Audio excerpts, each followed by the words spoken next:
Please please. कोई बात नहीं, कोई बात नहीं। अरे नहीं, आदरणीय सभापति महोदय, मैं आपका बहुत धन्यवाद देना चाहता हूं कि बहुत ही महत्वपूर्ण और देश के लिए और बड़ी आबादी के लिए भारतीय जनता पार्टी की सरकार में एक और बिल आया है। क्योंकि मेरे से पूर्व में जो हमारे साथी बोले हैं वो माननीय सदस्य हमारे साथ नहीं, लेकिन मैं उनके बहुत सारी बातों से सहमत हूं। और अध्यक्ष महोदय, मैं देख रहा हूं जो एक्स कांग्रेस वाले हैं वो ज्यादा बोल रहे हैं।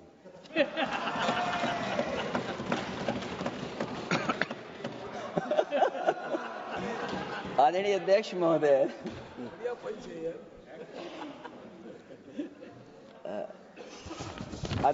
जो आज बिल पेश हुआ है, मैं हिंदी और अंग्रेजी को जो कुछ समझ सकता हूं वो यही मैं कह सकता हूं कि माननीय मंत्री जी ने ये कहा कि ये उम्मीद है। ये उम्मीद कैसे बना है, अंग्रेजी में भी मुझे समझ में नहीं आ रहा कि उम्मीद है, ये हिंदी में भी समझ में नहीं आ रहा कि ये उम्मीद है। यूनिफाइड वक्फ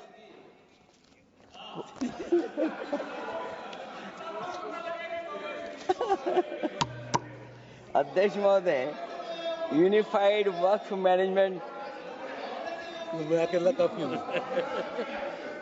अध्यक्ष महोदय, मैं समझ सकता हूं कि मैं वो बात छेड़ना नहीं चाहता था, लेकिन क्या करूं, मजबूरी है अब। अध्यक्ष महोदय, अभी माननीय सदस्य लोग ये कह रहे हैं कि हमारे सदस्य नहीं है यहां पर जो हमारे साथी हैं, लेकिन अध्यक्ष महोदय मैं ये कहना चाहता हूं, ये जो बिल लाया जा रहा है, भारतीय जनता पार्टी में एक मुकाबला चल रहा है। भारतीय जनता पार्टी के अंदर मुकाबला चल रहा है कि खराब हिंदू कौन बड़ा है। और ये बात अध्यक्ष महोदय मैं ऐसे ही नहीं कह रहा हूं। जो पार्टी ये कहती हो कि दुनिया की सबसे बड़ी पार्टी है, अध्यक्ष महोदय वो अपना राष्ट्रीय अध्यक्ष नहीं चुन पाए अभी तक। अध्यक्ष महोदय, भारतीय जनता पार्टी क्या है?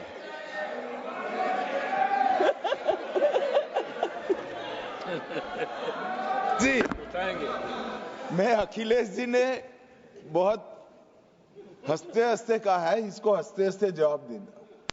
इस सामने जितनी पार्टियां हैं उनका राष्ट्रीय अध्यक्ष उन 5 लोगों को ही चुनना है परिवार के। हमें माननीय अध्यक्ष जी करोड़ों सदस्यों में से 12-13 करोड़ सदस्य प्रक्रिया कर कर चुनना है तो देर लगती है। आपके यहां जरा भी देर नहीं लगेगी। मैं कह देता हूं अभी 25 साल तक आप अध्यक्ष हो जाओ, नहीं बदल सकता।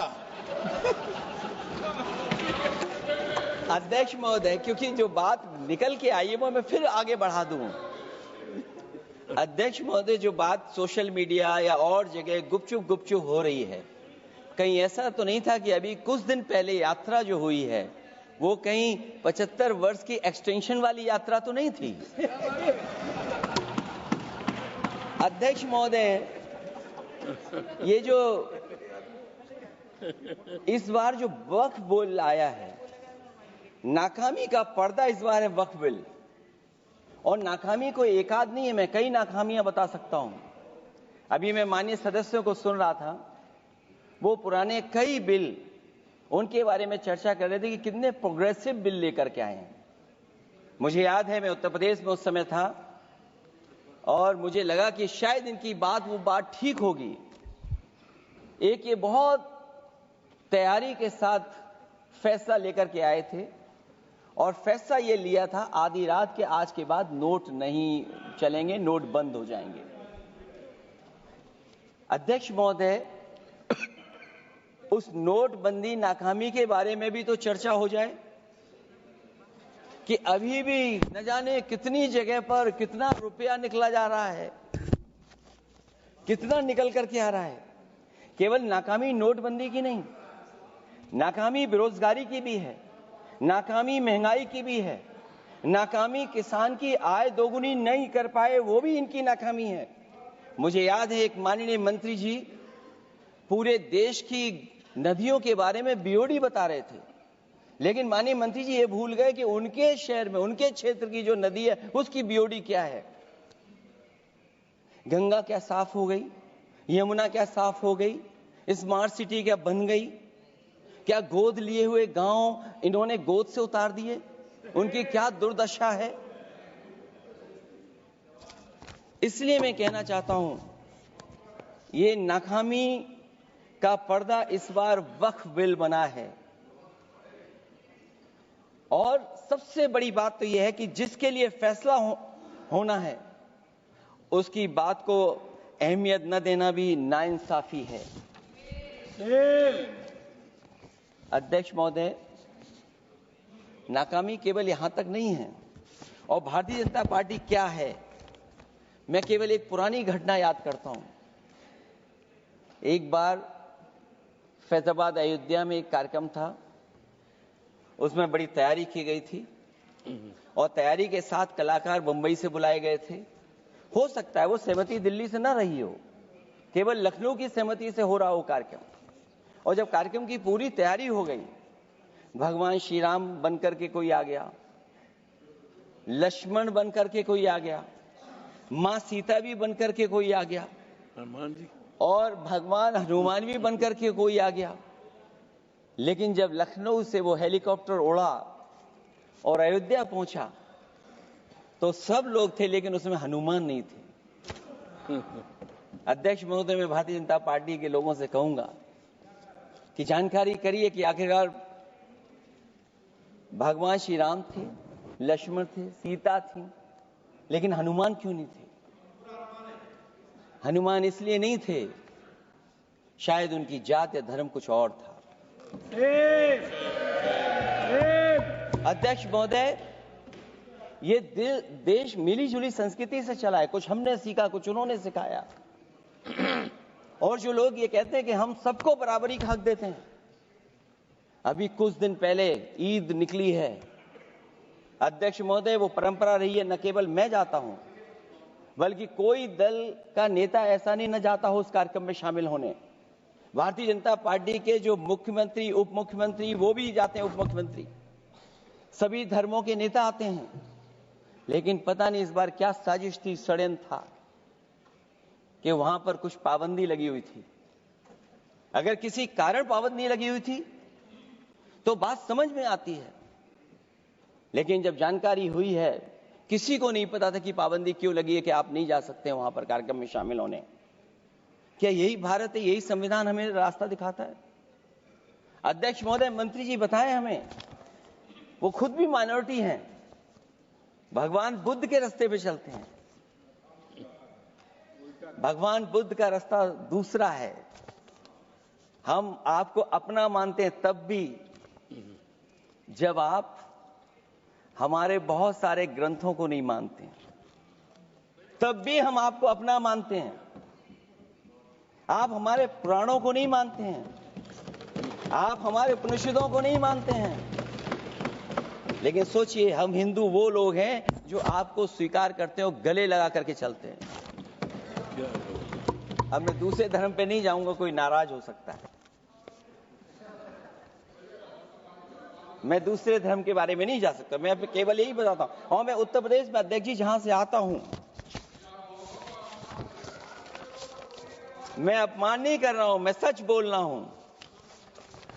और ये बिहार के चुनाव में जो आप कह रहे हैं कि महिलाओं को 2 मेंबर बना दिया, इस बार मैं भी देखूंगा आगे भारतीय जनता पार्टी कितनी महिला लोगों को टिकट देंगे वहां पर।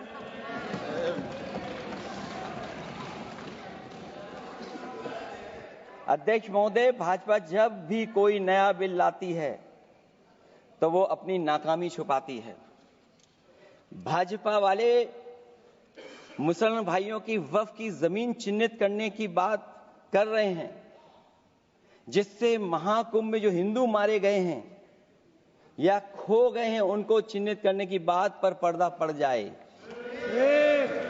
अध्यक्ष महोदय, मुझे खुशी इस बात की कि हमारा धर्म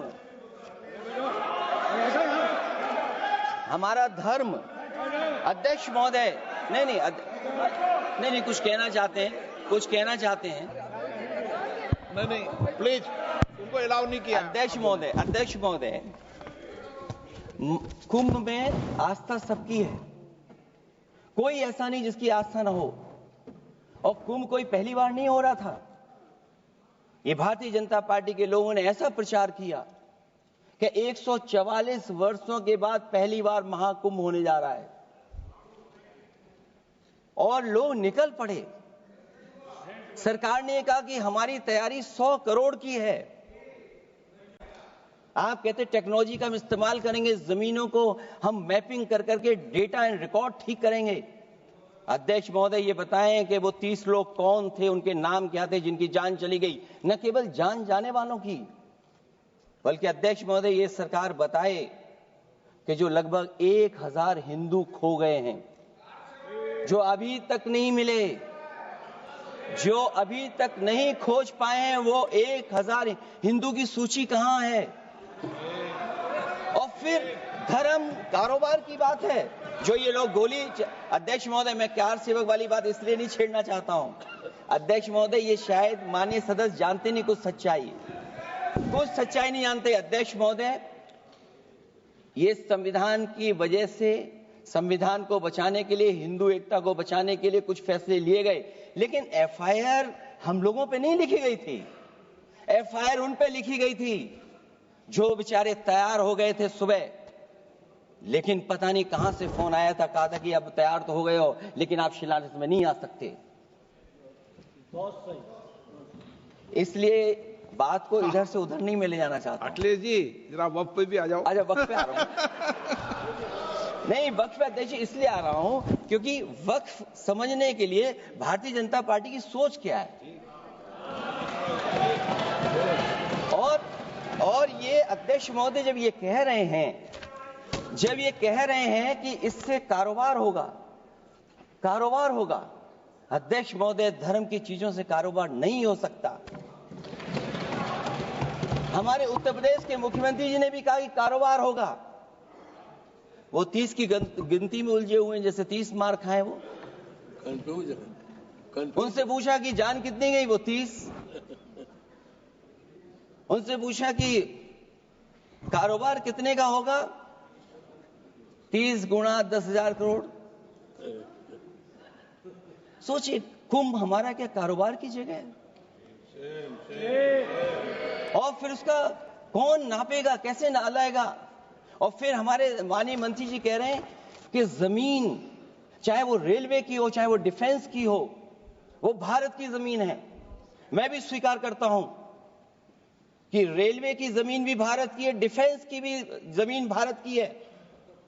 क्या डिफेंस की जमीन नहीं बेची जा रही मंत्री जी? अध्यक्ष महोदय, क्या रेलवे की जमीनें नहीं बेची जा रही हैं? अध्यक्ष महोदय, केवल यहां तक नहीं, कितना हस्तक्षेप होता है। वक्फ भी भारत के, इसीलिए तो कहीं ना कहीं वक्फ की जमीन से, अध्यक्ष महोदय, माननीय मंत्री जी बताएं, और मुझे उम्मीद है कि जब जवाब देंगे तो बताएंगे कि वक्फ की जमीन से बड़ा मुद्दा वो जमीन है जिस पर चीन ने अपने गांव बसा लिए हैं, लेकिन कोई बाहरी खतरे पर सवाल बवाल न करे, इसलिए ये बिल लाया जा रहा है। और माननीय मंत्री जहां से आते हैं, जिस प्रदेश से आते हैं, कम से कम ये तो बताएंगे कि वहां कितने चीन ने गांव बसा लिए, घर बन गए हैं। अध्यक्ष महोदय, आपके माध्यम से सरकार गारंटी दे कि वक्फ की जमीन कभी भी किसी भी पैतरेबाजी से किसी और मकसद के लिए किसी और को नहीं दी जाएगी। वक्फ की वर्तमान व्यवस्था में चाहे 5 साल के धर्म पालन की पाबंदी की बात हो, या कलेक्टर से सर्वेक्षण के हस्तक्षेप की बात हो, या वक्फ परिषद या बोर्ड में बाहरियों को शामिल करने की बात हो, इन सब का उद्देश्य मुस्लिम भाइयों के सार्वजनिक अधिकार को छीनकर उनके महत्व और नियंत्रण को कम करना है। ट्रिब्यूनल के निर्णय को अंतिम न मानकर उच्च न्यायालय में लेकर जाने की अनुमति देना दरअसल जमीनी विवाद को लंबी न्यायिक प्रक्रिया में फंसाकर वक्फ भूमि पर कब्जों को बनाए रखने का रास्ता खोलेगा। सबसे बड़ी बात यह कि वक्फ बिल के पीछे की न तो नीति सही है न नियत, ये देश के करोड़ों लोगों से उनके घर दुकान छीनने की भी साजिश है। भाजपा एक अलोकतांत्रिक पार्टी है, वो असहमति को अपनी शक्ति मानती है। जब देश के अधिकांश राजनीतिक दल वक्फ बिल के खिलाफ हैं, तो उसे लाने की जरूरत क्या है जो जिद क्यों कर रहे हैं सरकार। वक्फ बिल का लाना भाजपा की सियासी हट है। वक्फ बिल भाजपा की सांप्रदायिक राजनीति का नया रूप है। वो तो आपको काटेगा, और इसलिए काटेगा कि अध्यक्ष महोदय बाहर ये लिखते हैं सत्यमेव जयते, बाहर है लिखते सत्यमेव जयते, भाजपाई अंदर असत्य बात कहते। भाजपा वक्फ बिल लाकर अपने उन समर्थकों का तुष्टीकरण करना चाहती है जो भाजपा की आर्थिक नीति, महंगाई, बेरोजगारी, बेकारी और चौपट अर्थव्यवस्था से उसे छटक गए हैं। क्योंकि अध्यक्ष महोदय, जब से वोट में गिरावट आई है और खासकर उत्तर प्रदेश में भी, तब से भारतीय जनता पार्टी की कोशिश है कि अपना वोट कैसे संभाला जाए। ये वोट को संभालने के लिए बिल लाया गया है। भाजपा का लक्ष्य वक्फ की जमीनों पर है। इन जमीनों का नियंत्रण अपने हाथ में लेकर इन जमीनों को पिछले दरवाजे से अपने लोगों के हाथों में दे देना चाहती है। भाजपा चाहती है कि वक्फ बिल लाने से मुस्लिम समुदाय को लगे कि उन पर हक को मारा जा रहा है, वो उद्वेलित हों और भाजपा को ध्रुवीकरण की राजनीति करने का मौका मिल सके। क्योंकि अध्यक्ष महोदय, भाजपा का लक्ष्य यह है कि ध्रुवीकरण हो, क्योंकि वो जानते हैं कि ध्रुवीकरण जितना होगा उससे वो लाभ उठाने में आगे रहेंगे। तो ये वक्फ बिल जो लाया जा रहा है वो अपनी वोट बैंक को संभालने के लिए और समाज को बांट करके ध्रुवीकरण करके राजनीतिक लाभ लेने के लिए लाया जा रहा है। और अगर इसके लिए नहीं लाया होता तो पहले से जो जितने फैसले लिए सरकार ने, क्या उससे देश और प्रदेश में कोई बड़ा बदलाव आ गया है? अगर स्मार्ट सिटी का बात करें तो कितनी स्मार्ट सिटी बन गई है आपकी? आपके नोटबंदी की वजह से न जाने कितना रुपया कहां निकल रहा है। और डर तो ये लगता है कहीं भाजपा वाले दूसरों के पैसा रख करके न पकड़वा दें। वक्फ बिल के आने से पूरी दुनिया में एक गलत संदेश भी जाएगा। इससे देश की सेकुलर इमेज को बहुत धक्का लगेगा। वक्फ बिल भाजपा की नफरत की राजनीति का एक और अध्याय है। मैं अंत में कहना चाहता हूं कि अभी तो आपने साथी संभाल लिए हैं, एक साथी तो मुझे दिखाई नहीं दे रहा है, और हमारे जिनका हमने सम्मान किया हमें कहां ले गए आप, और हमें यहां छोड़ गए आप, हमें छोड़ गए। हमें देखिए सभापति महोदय देखिए राजनीति क्या है। हमने आपका हाथ पकड़ा और हम यहां आ गए, और आप हमारा हाथ छुड़ा करके वहां चले गए। इसलिए देखिए कब हमारा इनका हाथ मिल जाए। और मैं अध्यक्ष सभापति महोदय ये कहना चाहता हूं कि वक्फ बिल भाजपा के लिए वाटरलू साबित होगा, क्योंकि ऊपर से तो हाँ कह रहे हैं, लेकिन अंदर ही अंदर बहुत सारे साथी सहमत नहीं है। मैं अंत में इतना ही कहना चाहता हूं कि ये वक्फ बिल जो लेकर के आए, कोई उम्मीद लेकर के नहीं आ रहा है।